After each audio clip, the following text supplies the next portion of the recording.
Olha, gente, e vai esfriar. A Defesa Civil alerta para frente fria com mínima de 9 graus em Campinas. E aí a gente vai ter essa nova queda da temperatura. Quem tem mais informações é a Thalita Souza, que está esperando a gente ali para falar um pouquinho dessa alteração na temperatura. Olá, Thalita! Tudo bem? Seja bem-vinda! Olá para você, Estela, e a todos que nos acompanham. Então, quem deve aí, né, quem já está se programando para o final de semana, tem um alerta aí, porque alerta de frio, né? Entre quinta-feira e domingo, nós teremos a chegada de uma frente fria se aproximando e que deve sim vir acompanhada de chuva e também derrubar as temperaturas. As menores, inclusive, devem ser registradas durante a madrugada e também no começo da manhã, principalmente no fim de semana. Nós temos previsão aí aqui em Campinas de mínimas de 9 graus. A chuva deve se adiantar aí um pouco mais, deve chegar aí já no final da tarde de quinta-feira e pode continuar na sexta. Então vai sair uma quinta e uma sexta um pouco mais chuvosa, né? Deve ser sim uma chuva mais volumosa, significativa. Então, inclusive merece um pouquinho de atenção porque alguns pontos deve ter aí uma queda d'água, né? Como a gente costuma falar, bastante volumosa. Entre hoje e amanhã já o tempo fica firme, né? Hoje, inclusive, o tempo ficou firme durante todo o dia, deve prevalecer assim pelo menos durante a noite e continuar amanhã. Inclusive tempo firme, né? De sol brilhando forte, mas abafado. É o que os meteorologistas chamam de pré-frontal,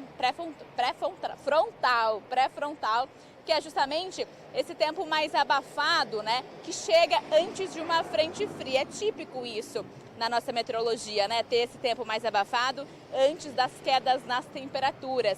Então hoje e amanhã deve sim ficar mais abafado, a chuva deve realmente chegar na quinta-feira.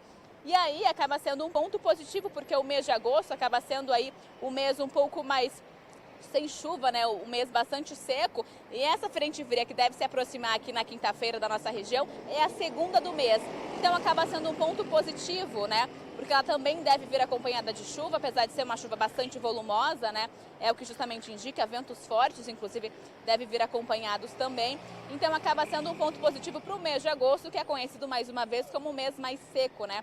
O mês aí em que a umidade relativa do ar acaba ficando bastante baixa, o que prejudica aí a nossa saúde. Então, para o pessoal de casa aí que deve se programar para o final de semana, é realmente tirar o agasalho aí do guarda-roupa mais uma vez, pela segunda vez no mês de agosto, porque deve cair sim a temperatura, deve ser mais ou menos, não deve ser tão menor, Estela, as temperaturas quanto nós registramos no início do mês, né? Então deve ser realmente aquela friaca que a gente passou aí nos últimos dias, principalmente durante a manhã, à tarde, né? A partir entre quinta-feira até domingo, as tardes devem ser um pouquinho mais amenas, não tão geladas. O que deve ser gelado mesmo são as noites aí do final de semana e também o comecinho do dia aí, né? Até aí aquele momento que o sol começa a aparecer por volta das 10, 11 horas da manhã. Então deve ser manhãs bem mais geladas aí para o pessoal que está se programando para o fim de semana. É o que indica então a nossa previsão do tempo.